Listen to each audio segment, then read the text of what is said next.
apagada, de você realmente estar tão indiferente à situação, você realmente não quer enxergar o que está acontecendo, né? E a Lu, com poucas palavras, ela consegue acabar até mesmo ferindo a Thalisa, né? Transferindo para a Thalisa o grau da responsabilidade. O que é que está acontecendo, né? Porque ela está muito apegada ao real, ao que realmente, o que aquele contexto está representando. Em meio a um baile de carnaval, em meio a uma época tão festiva, em meio a algo que é tão importante para a Thalisa, o pai dela está morrendo. Não é qualquer pessoa, é o pai dela. Então, assim, a responsabilidade da Thalisa naquele ponto é enorme, é crucial, e a Lu quer que ela sinta isso, né? A Lu, até mesmo como Raimundo, acaba querendo exercer um grau de poder. Só que o grau de poder da Lu não é tão grande quanto o do Raimundo. E depois, eu não disse, não, senhora, que ele ia morrer. Eu disse que ele estava ruim. Foi o que eu disse. Mas hoje é diferente, Thalisa. Espiei da porta, nem precisei entrar para ver que ele está morrendo. Então, olhem a circunstância, né, que a Lu está, porque a Thalisa, ela acaba, como eu já disse, ela cria diversas facetas, ela é uma personagem bem complexa mesmo, e ela é indiferente, ela nega a realidade, né, ela tenta ultrapassar, né, o limite da morte e tornar algo tão simples, ela até mesmo quer acreditar que ele não vai morrer. E a Lu não, ela é bem direta na situação. É tanto que ela diz, hoje é diferente, Thalisa, espiei da porta, nem precisei entrar. Ou seja, a Lu não precisou ter um contato tão físico com ele para saber que ele está morrendo, que a vida para ele está chegando ao fim. E é aquele medo da morte, sabe? Aquele que você só espia a morte, né? Você não precisa ter tanto contato com ela para você saber que ela está chegando, que alguém vai morrer. E a Lu é bem complexa nessa questão, ela é bem direta nessa questão, ela consegue sentir até mesmo um grau de responsabilidade.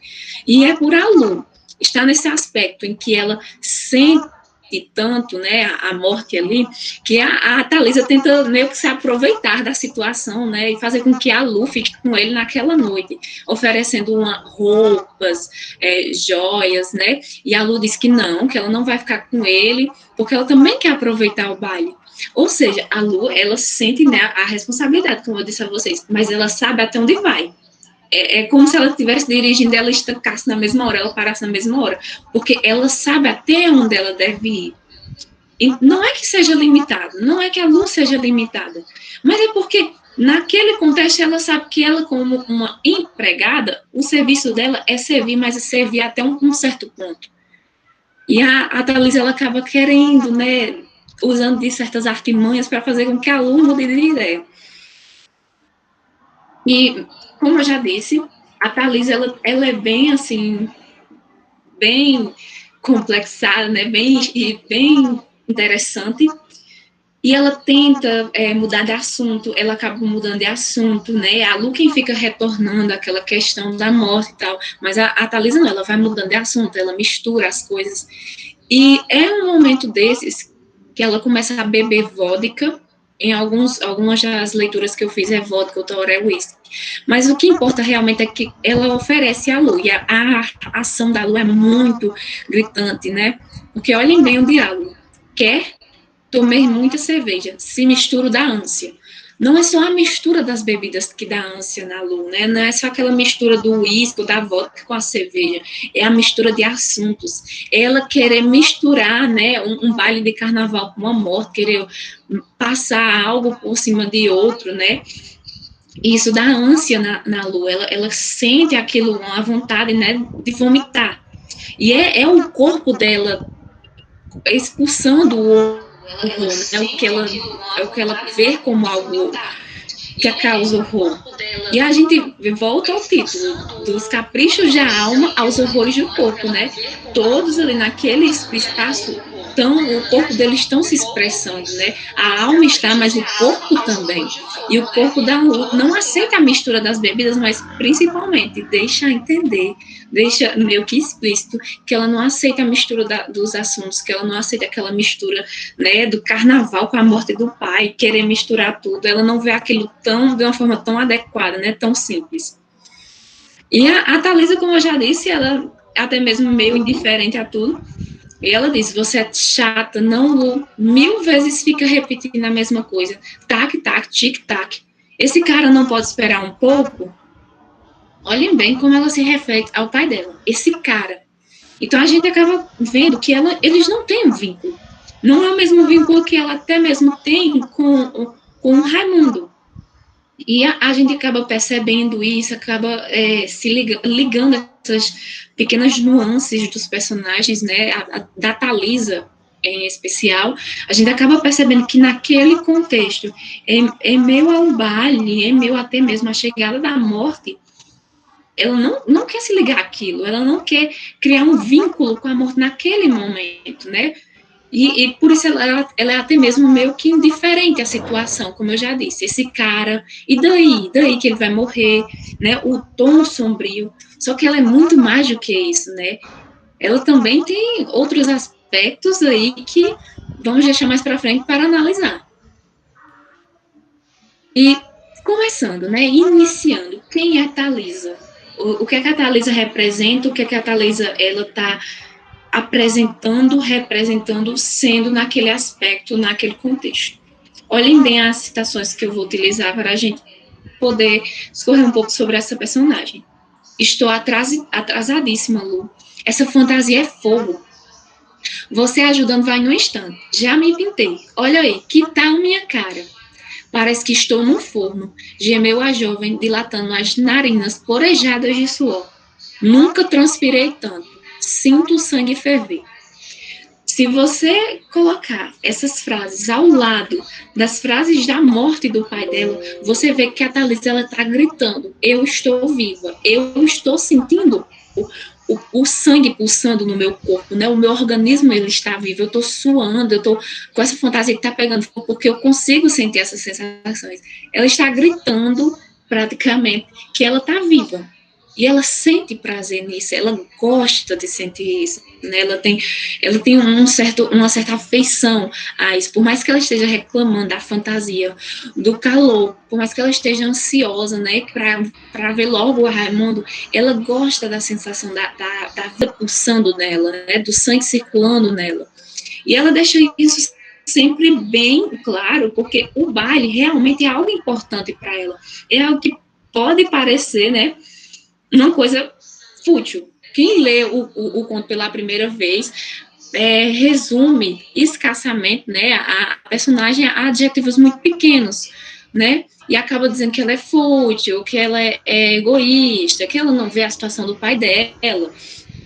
E ali, naquele contexto, para ela é importante, para ela é necessário, né, ir para o baile, aproveitar o baile com o namorado dela, com a fantasia dela, com tudo que ela quer, que ela é, né, que ela quer mostrar que ela é, que ela está viva, ela quer sentir isso. Gente, eu não sei se as pessoas estão tentando entrar, só está aparecendo o sonzinho aqui. Se alguém puder me dar uma resposta por áudio, porque eu não consigo ver o que vocês estão comentando, não consigo ver nada.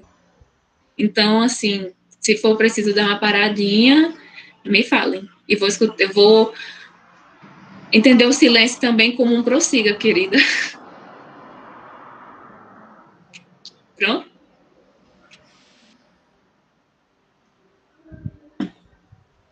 Ok, vou prosseguir.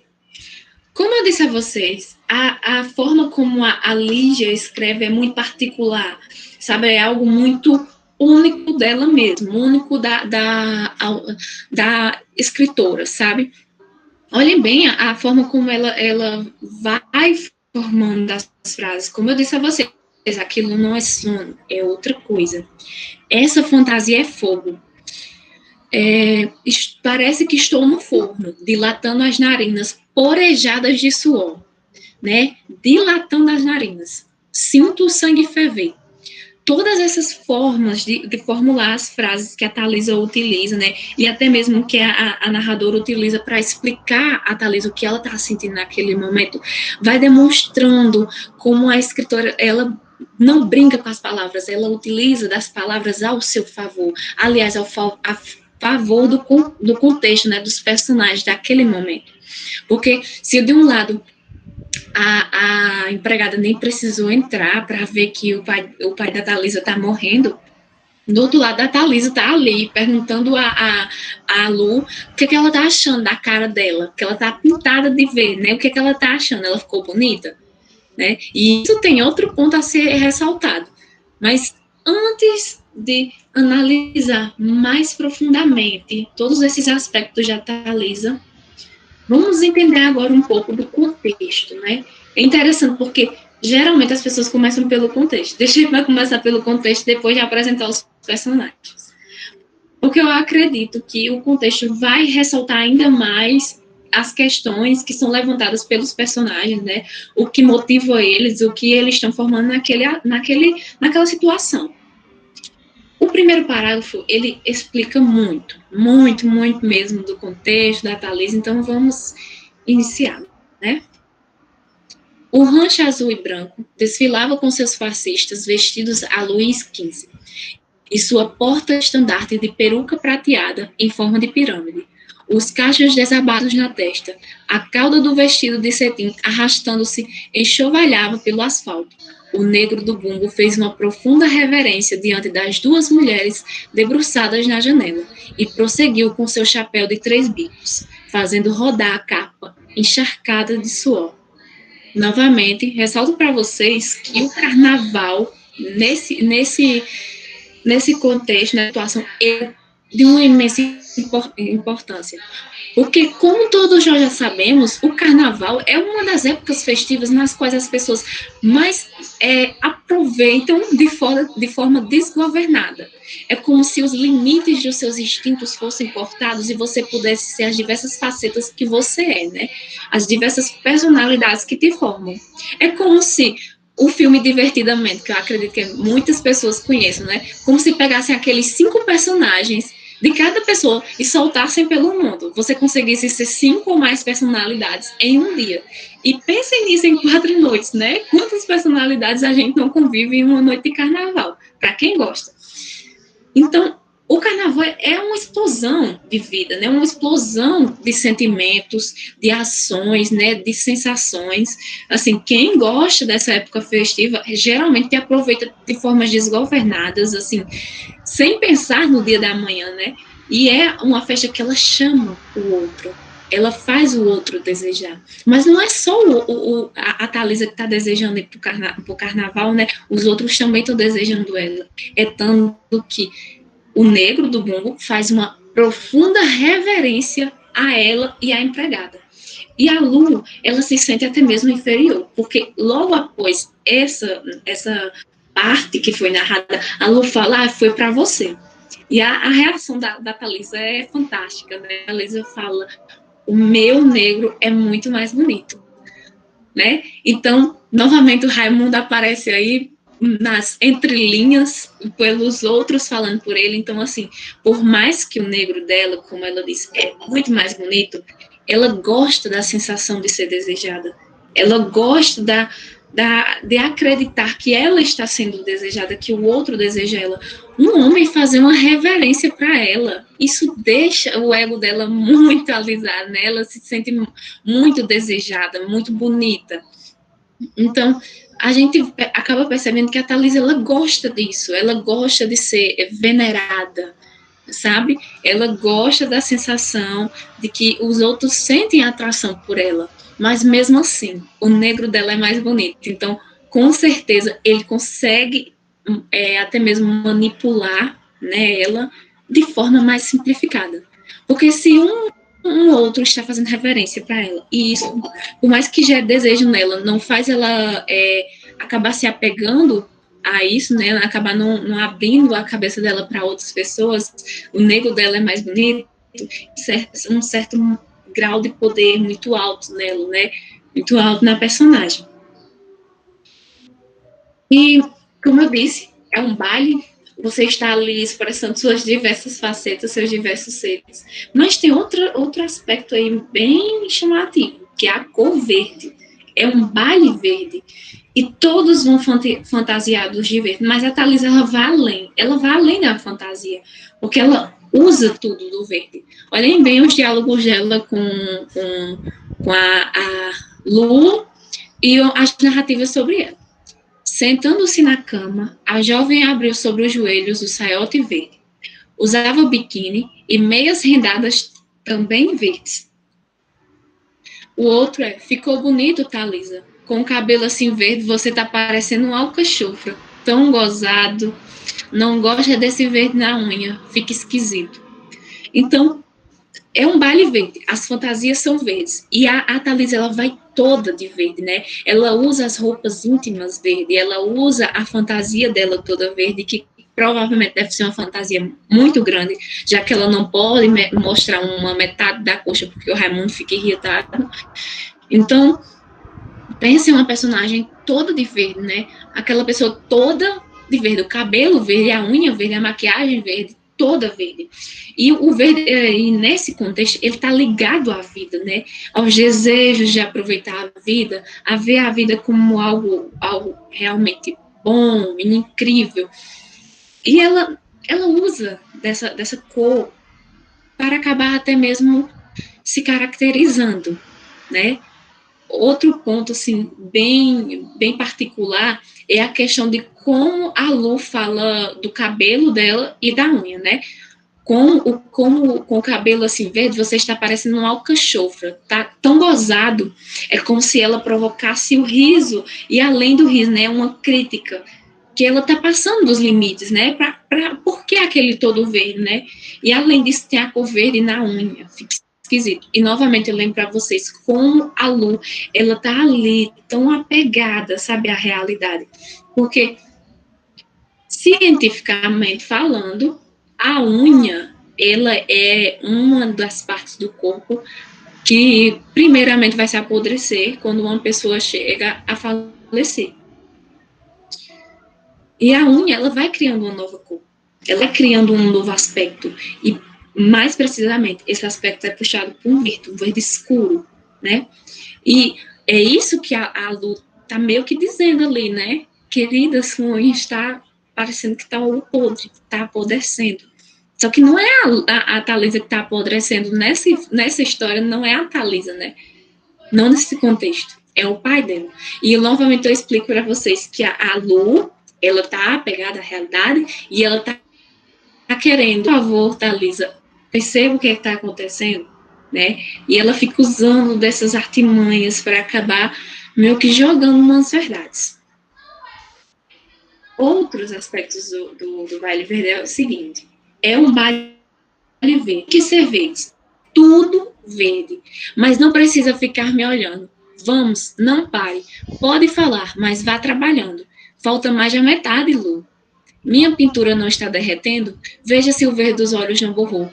Nunca transpirei tanto. Sinto o sangue ferver. Olhem bem como ela se expressa, né? Quando a Lu fala que o cabelo dela não tá legal, não tá bonito e a unha dela tá esquisita, né? Ela lembra a Lu. Olha, você tá me ajudando, a gente tem um grau de intimidade, mas você é minha empregada. E é como eu disse a vocês, ela gosta de ser desejada. E a Lu, quando ela não vai na mesma ideia, né? Quando a Lu não provoca o desejo, a sensação o prazer, né? De saber que você tá atraente, ela acaba relembrando a Lu que elas têm um grau ali, né? De empregada e patroa. E a gente acaba conhecendo mais um pouco da Thalisa nisso, né? Nesse aspecto. Olha, você pode falar que eu tô linda, mas se você ultrapassar essa ideia, você tá ultrapassando a ideia da patroa e da empregada. E outro ponto é quando ela pergunta da maquiagem dela, né? Do que ela tá usando no rosto. Minha pintura não está derretendo. Veja se o verde dos olhos não borrou. Então é aquilo, né? Olha bem o que está acontecendo. Aquela face dela, né? Que ela está construindo, está derretendo. Por que está derretendo, né? Porque o corpo dela está se expressando daquela forma. O que está acontecendo dentro da Thalisa? E agora, analisando em aspectos psicanalíticos a nossa personagem, eu tenho que começar explicando para vocês que eu vou me basear nas teorias de Klein, Milan Klein, juntamente com as teorias de Freud.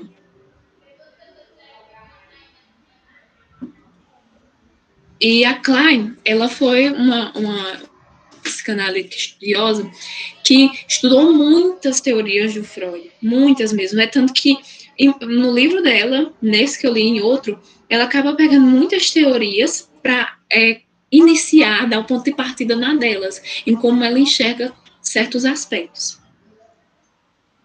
E a Klein, ela vai dizer o seguinte: surgem na primeira infância ansiedades, características das psicoses, que forçam o ego a desenvolver mecanismos de defesas específicos. É nesse período que se encontram os pontos de fixação de todos os distúrbios psicóticos. Então, por essa citação, acho que vocês já podem acabar percebendo assim o que é que eu quero vir aqui apresentar a vocês e analisar com vocês, né? A nossa personagem, ela é muito além de alguém fútil, que não sente um certo grau de empatia, né, pelo pai, que é submissa ao namorado. Ela é muito além disso. Temos que começar a enxergar a Thalisa como alguém que sente o baile como uma tarefa importante, como algo importante para ela. Aquilo tem importância para ela. Ir para o baile tem importância para ela. E ela acaba demonstrando mecanismos de ansiedade, mecanismos que eu falo assim, que ela acaba querendo se defender, né, do que vem atrapalhar o baile dela, o que vem atrapalhar a festa dela, né, a época festiva dela. E a Klein, ela também vai dizer o seguinte, que as ansiedades, mecanismos e defesas do ego, de tipo psicótico, da infância, têm uma influência profunda sobre todos os aspectos do desenvolvimento, inclusive sobre o desenvolvimento do ego, superego e das relações de objeto. A Klein falou o seguinte, que a nossa relação com o nosso primeiro objeto pode determinar todas as nossas outras relações. E para ela, o primeiro objeto vem a ser até mesmo o seio da mãe. Só que eu retorno a vocês que os primeiros personagens que eu apresentei e os únicos é o pai, o Raimundo, a empregada e a Thalisa. Não temos ideia de como foi a relação da Thalisa com a mãe dela. Não temos uma mãe presente nesse conto, né? Então não sabemos como foi a relação dela com o primeiro objeto. Não sabemos nem mesmo se existiu uma relação com o primeiro objeto. E se esse objeto foi o seio. O que sabemos ali é que ela tem não tem uma ligação tão profunda com o pai dela, né? Não existe um laço ali com o pai dela, ela acaba não demonstrando um laço com o pai dela. E o que acontece é que a ansiedade vai vir a forçar o ego arcaico a desenvolver mecanismos e defesas fundamentais, né? E o que vem a ser esses mecanismos de defesa, né? O que vem a ser esses pontos que fazem com que o ego acabe tendo que se defender da ansiedade, né? Então, eu trago aqui para vocês alguns que a gente consegue perceber na nossa personagem, que é os mecanismos de cisão do objeto e dos impulsos, né? A idealização. Lembra vocês que a Thalisa, ela fala, né, quando o negro faz a reverência para ela e para a empregada, que o negro dela é mais bonito. Ela idealiza ele, que ela não consegue enxergar, que ele não quer que ela mostre um pedaço da coxa, que ele não quer que ela se atrase, que isso acaba gerando nela mecanismos de ansiedade. E ela idealiza demais ele, idealiza demais o amor, que não sabemos se é realmente o amor, apenas uma relação assim de interesse, não fica tão explícito, sabe? A gente vê que tem uma relação ali onde alguém está comandando e alguém está sendo comandado, né? E além dessa idealização, ela idealiza o baile, ela idealiza aquela festa, e ela cria tantas fantasias, ela tem um pensamento tão fantasioso em relação ao que vem a ser o baile, né? Como ela vai curtir o baile, que ela não quer que nada atrapalhe isso. E é esse outro mecanismo de defesa, é a negação da realidade interna e externa. Ela nega para si, ela nega para a empregada, ela nega no contexto que o pai dela não vai morrer, ela age com indiferença, ela tem um tom sombrio, né? Ela retorna e pergunta se a Lu acha que ele vai morrer mesmo, e ela se irrita. E esse é outro mecanismo de defesa também. Ela se irrita com a Lu, ela fala, esse cara não pode esperar um pouco? Você tem que ficar repetindo isso toda hora, né? E a expressão dela é muito forte também, tac, tac, tic, tac, que é aquela repetição, mas olha mesmo, tac, tac, tic, tac. Existe uma diferença, existe um tique ali. É ali que ela realmente se irrita, porque é aquele que toca ela, né? Por mais que ela negue a realidade que está acontecendo externamente e até mesmo dentro dela, ela sente, sabe? E é esse sentir que ela vem a abafar também. Ela não quer ter sensações, ela não quer ver como uma obrigação ter que cuidar do pai, que está doente e ter que ficar com ele. Então ela abafa todas as emoções que ela está sentindo naquele momento, né? E ela se nega a se apegar àquilo, se apegar à morte em si até, né? Criar um laço com a morte, porque se ela vai no quarto, porque vocês até agora não sabem, né? Quem lê o conto realmente sabe o que acontece. E se ela vai no quarto, né? Se ela foi no quarto, se ela criou um laço, será que ela gostaria, ela gosta, né? De estar lidando com a morte, de ter contato com a morte? Então, ela abafa as emoções dela. São mecanismos de defesa que a Thalisa cria como uma forma de se proteger, de proteção, né? E por mais que ela faça isso, a gente consegue analisar, consegue perceber, consegue visualizar que o corpo dela, o organismo dela está gritando o que ela está sentindo, né? É tanto que ela fala, essa fantasia é fogo, as narinas porejadas de suor, né? As narinas dela estão dilatando de tanto suor que ela tá produzindo, né? E ela sentiu o sangue ferver, ela sentiu aquele calor abafante, é tudo o corpo dela horrorizado, sabe? Com a sensação da morte tão próxima a ela.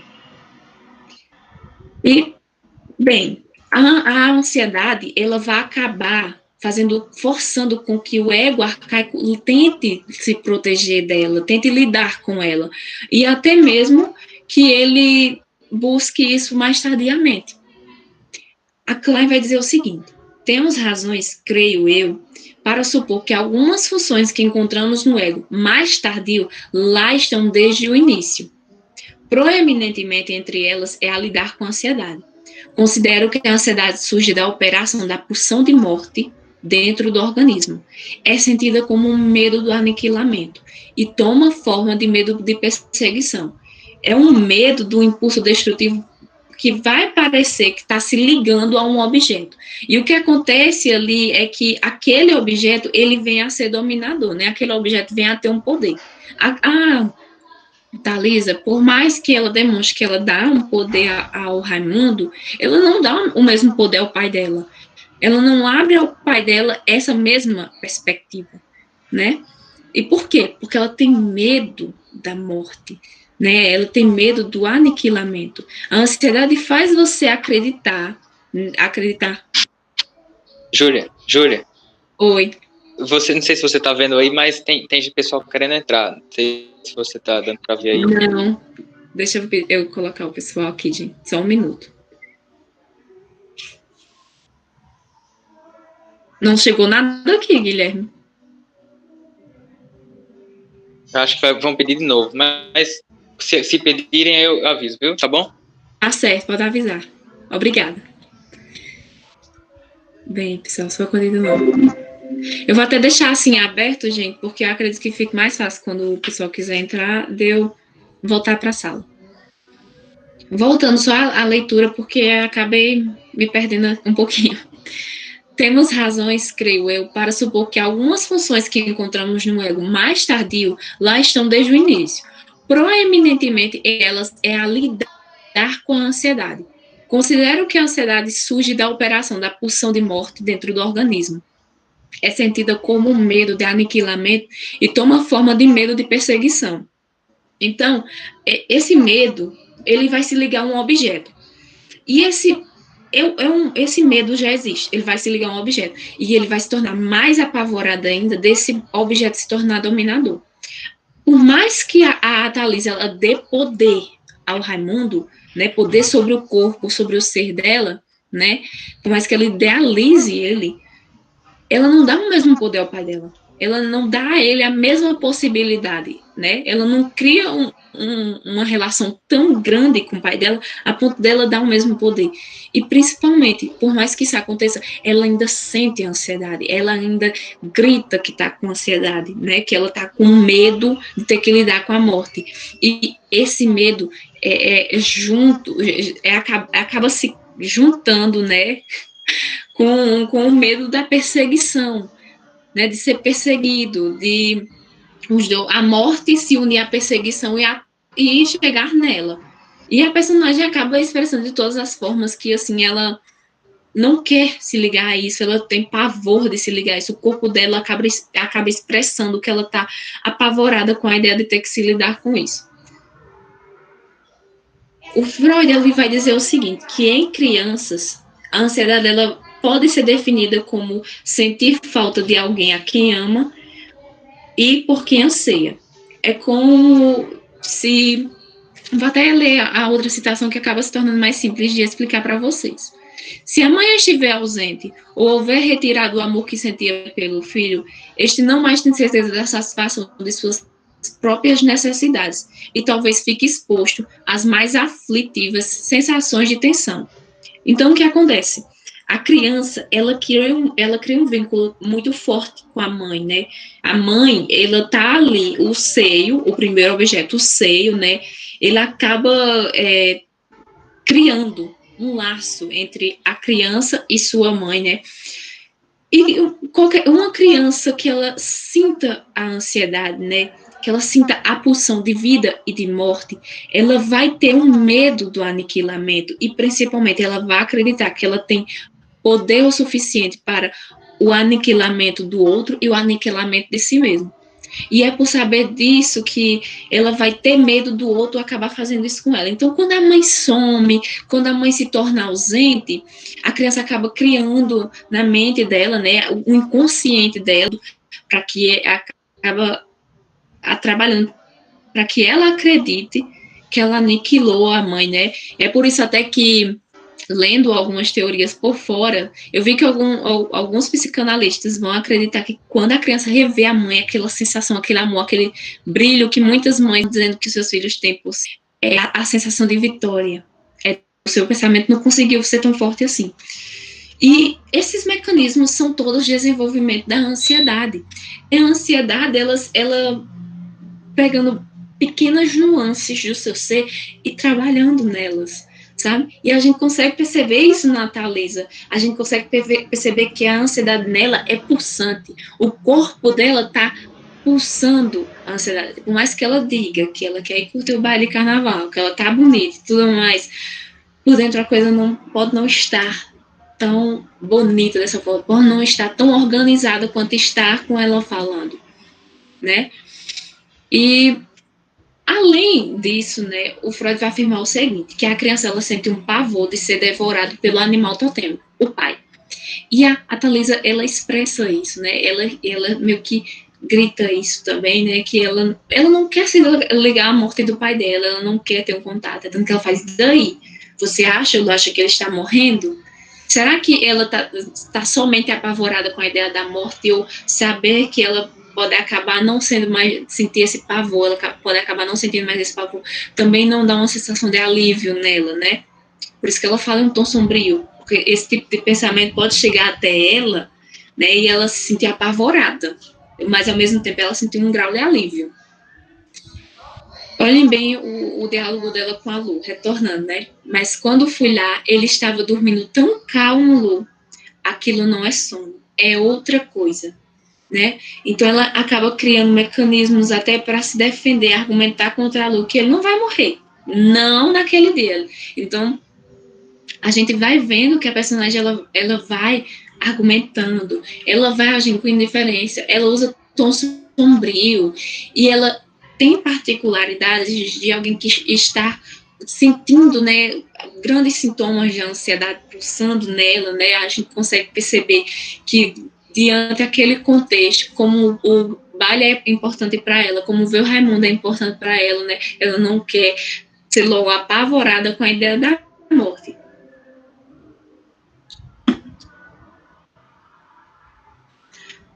A ansiedade é despertada pelo perigo proveniente da pulsão de morte que ameaça o organismo e sugere que essa é a causa primordial. Então, a Klein, como eu já disse a vocês, ela usa muitas teorias do Freud para se embasar, mas ela acaba indo muito além. Ela acaba até mesmo sendo contraditória em algumas partes ou apenas incluindo algo. Mas nessa questão da ansiedade, principalmente quando estamos falando de uma criança em desenvolvimento, ela é bem específica. Ela acredita que a ansiedade em crianças, ao contrário do que Freud diz, ela vai ser despertada pelo perigo proveniente da pulsão de morte. Né? É aquele perigo que está ameaçando o organismo que acaba desenvolvendo a ansiedade. E essa é a causa primordial. E não sentir falta de algo ou de alguém. Ela acredita que isso é apenas um aspecto até, mas não que vai determinar o todo, né? Não que vai acabar explicando até mesmo o todo.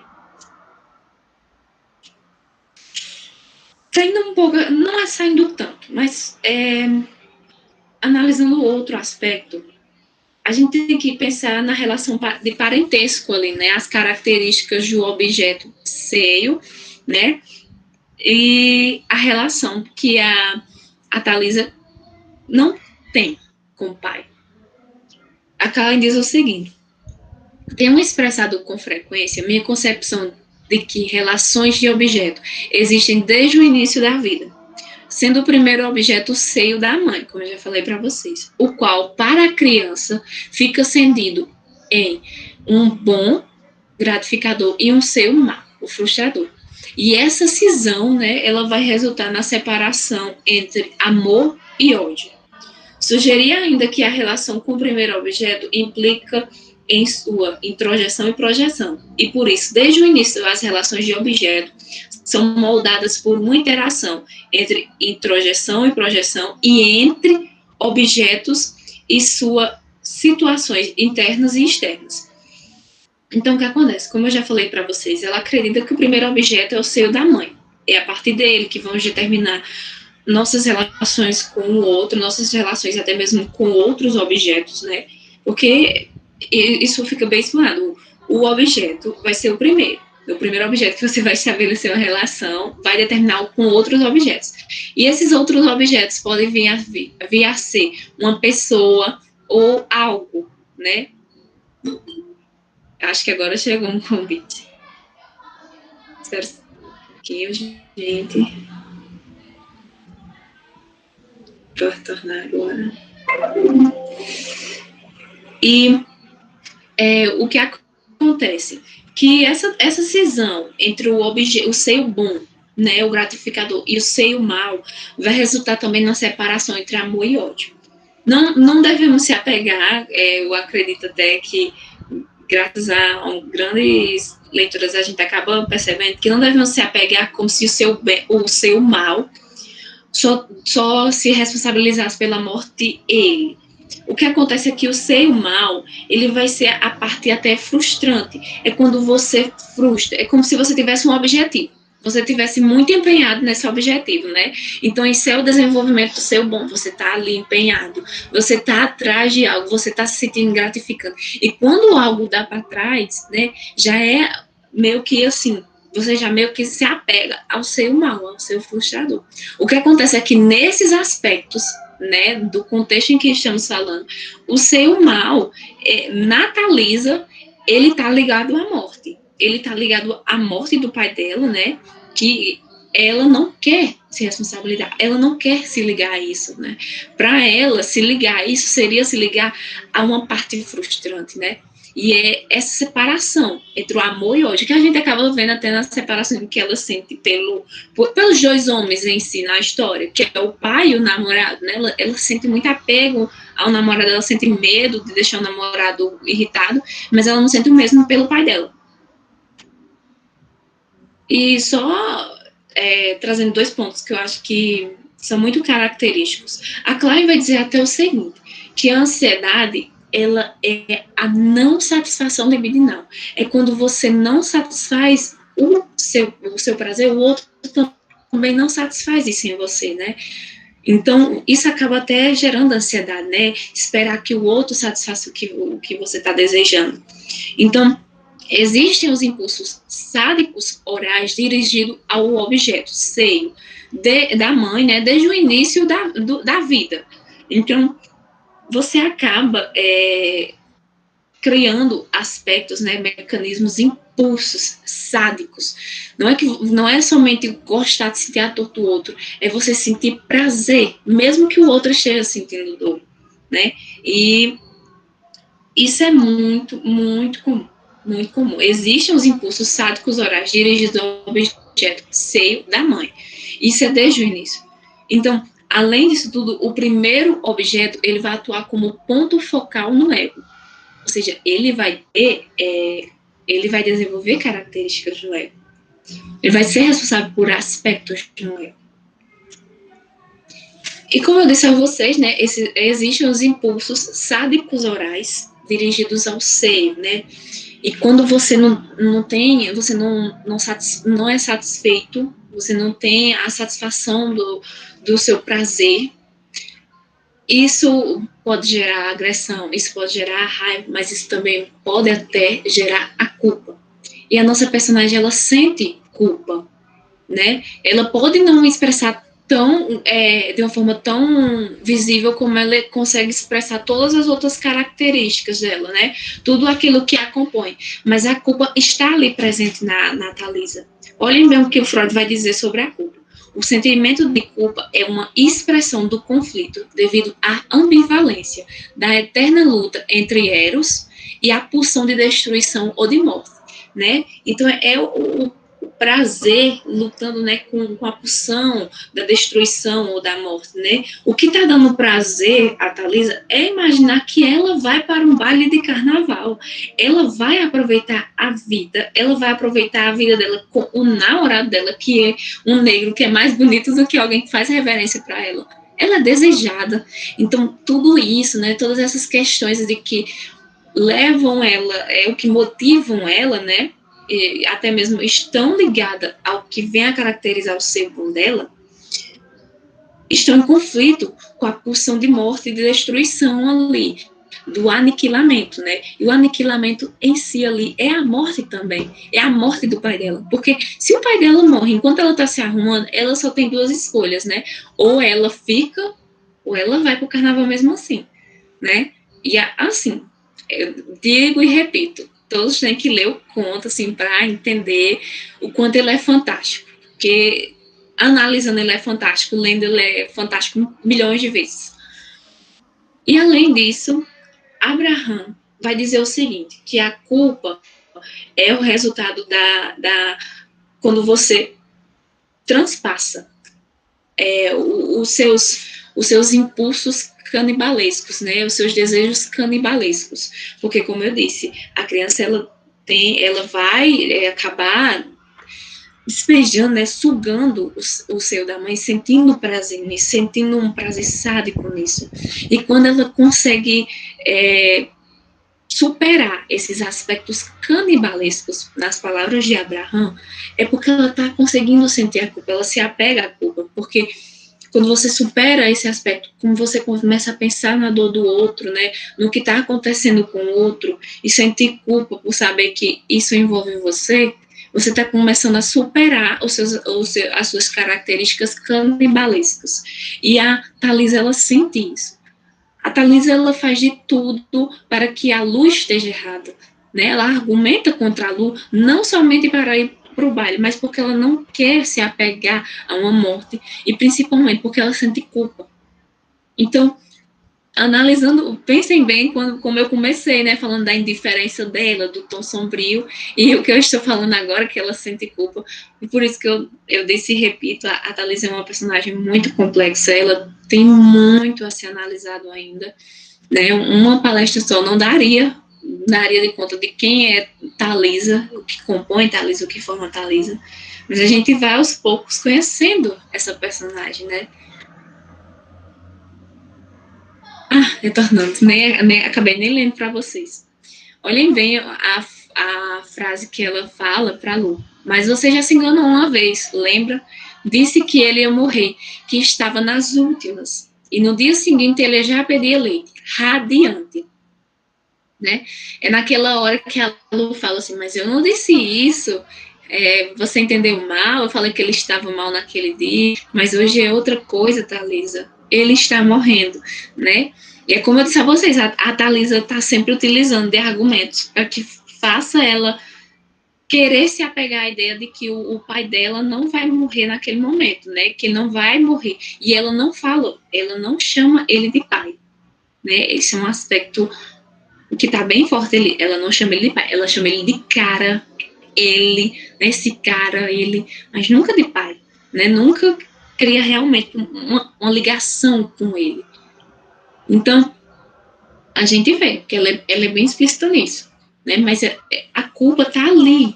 É algo que está querendo entrar entre uma das faces da Thalisa e ficar escondida. Só que ela é bem relevante, ela é bem, sabe, exposta nisso, porque ela está ali argumentando contra a Lu, batendo na mesma tecla, mudando de assunto, bebendo, para tentar, de alguma forma, negar o que está acontecendo, né? Negar aquela realidade.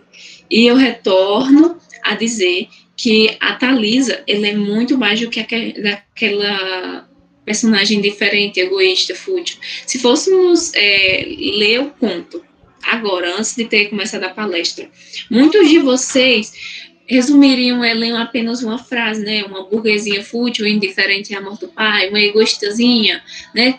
Muitas vezes há adjetivos escassos perto da grande complexidade que é essa personagem.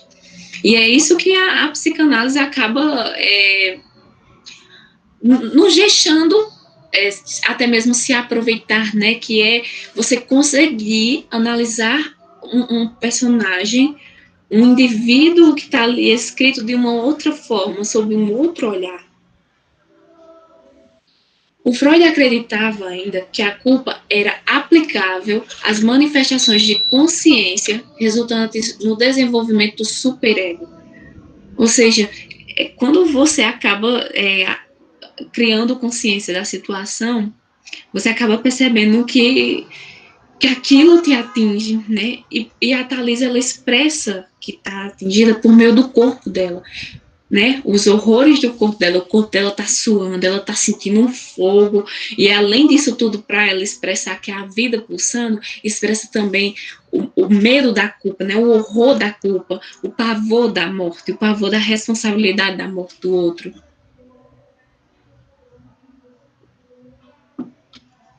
E a morte, né? O que a morte tá ali dizendo tudo, né? Fora tudo que eu já falei sobre ela. Olhem bem a forma que a Thalisa fala. Minha pintura não está derretendo, veja se o verde dos olhos já borrou. Eu falei já desse aspecto do verde, mas eu não chamei a atenção de vocês para outro ponto. Veja se o verde dos olhos já borrou. Olhem bem o que borrou na Thalisa, a visão dela.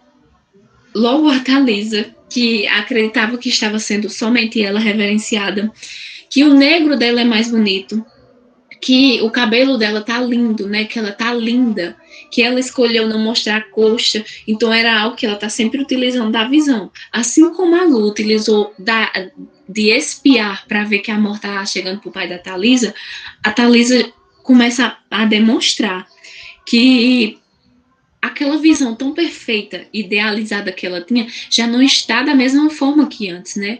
Veja se o verde dos olhos não borrou. Olhem bem o que borrou, foi a visão dela, né?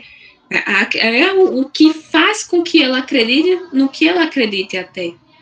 Então, aquilo já não está mais tão claro, né?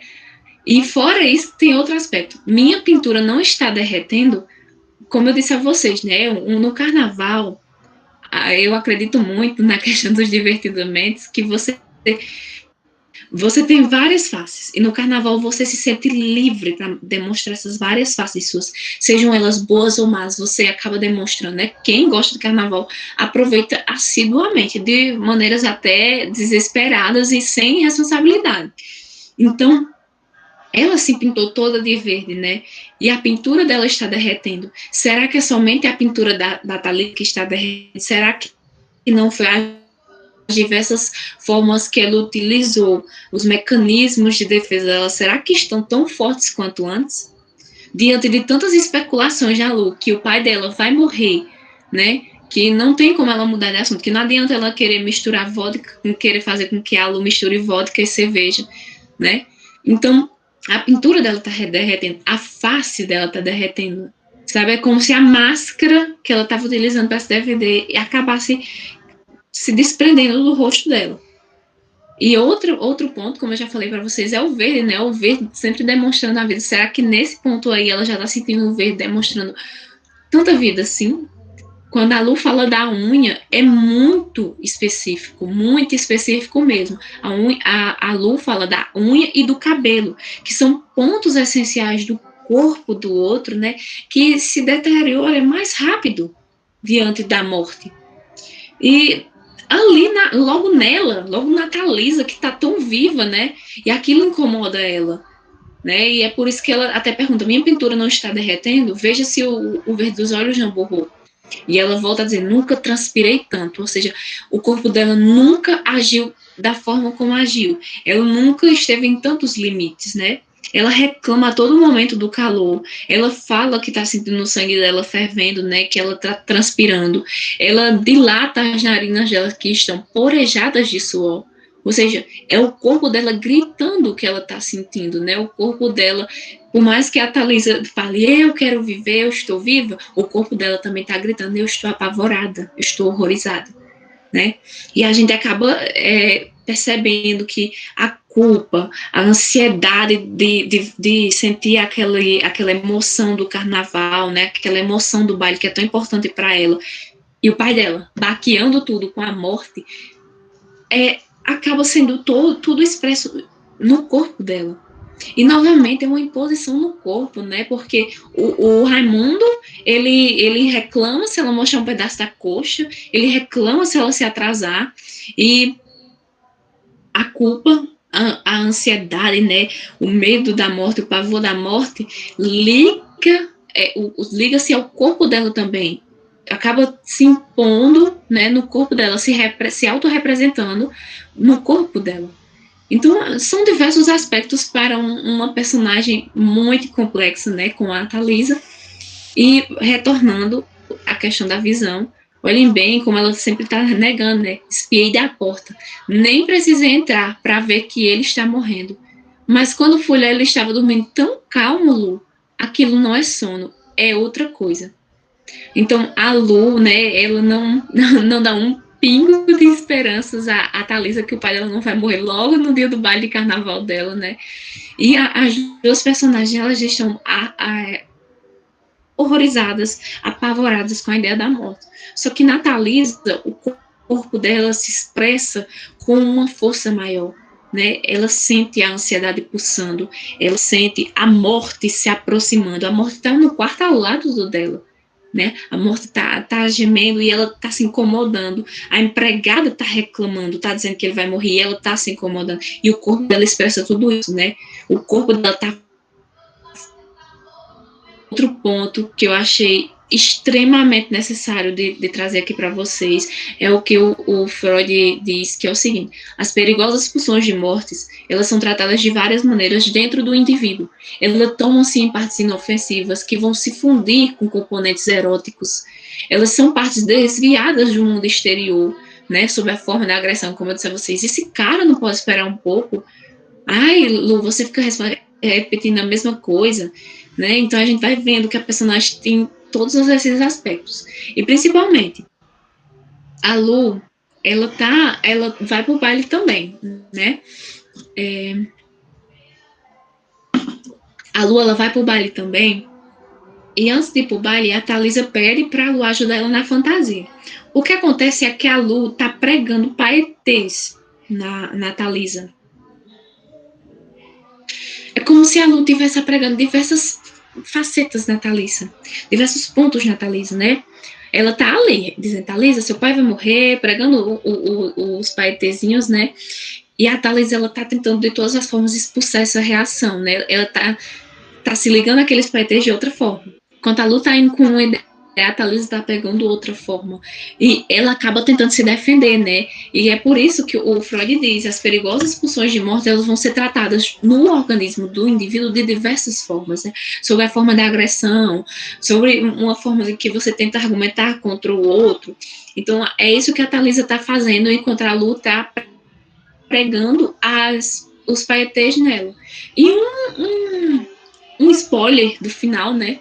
Que é quando a Thalisa está caminhando, e eu não disse para onde ela está caminhando, a Thalisa está caminhando e os paetês estão se desapregando da fantasia dela e eles tentam retornar à fantasia dela. E aquele aspecto, né, do outro, querendo se ligar a você, e o que está ali tentando ligar a Thalisa, né? É a morte que está tentando se ligar a Thalisa, é a morte que está perseguindo até mesmo a Thalisa. Então, eu acredito que são personagens altamente complexos. Nunca tinha trabalhado um conto da Lígia Fagundes Telles e é algo assim fantástico. Lidar com a linguagem da Lígia, para mim, foi fantástico, porque é lidar com uma linguagem múltipla. É como se ela falasse tão gozado e tivesse explicando 1000 coisas naquela parte, tão gozado, né? Aquilo não é sono, é outra coisa. É como se ela estivesse ligando diversos aspectos em poucas palavras, e isso é muito rico, né? Por mais que seja muito bom trabalhar com uma grande obra, trabalhar com algo pequeno, trabalhar os pequenos pontos que está ali dito no que não foi dito, mas que foi expressado, é muito interessante. E ali já abre espaço para isso, né? E principalmente abre espaço para lidar com esses aspectos sob o viés psicanalítico, porque lidar com a Thalisa, além de declarar que ela é uma personagem fútil, que ela é egoísta, que ela é